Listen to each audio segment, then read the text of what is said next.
ఒక రాజు అడవికి వెళ్ళాడు. అడవికి వెళ్ళినప్పుడు బ్రహ్మాండమైన చిలుక ఒకటి కనపడిందంట, ఇంత పెద్ద చిలుక.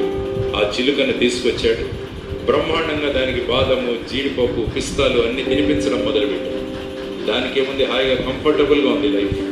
అడవిలో ఉంటే ఎగరాలి, పరిగెత్తాలి, దేన్నో పట్టుకోవాలి, తినాలి, ఎక్కడ జామ పండుందో కనుక్కోవాలి, ఆ చెట్టు మీదకి ఎగరాలి, ఇవన్నీ. కానీ ఇక్కడ ఏం లేదు, మన దగ్గరికి అన్నీ వస్తాయి.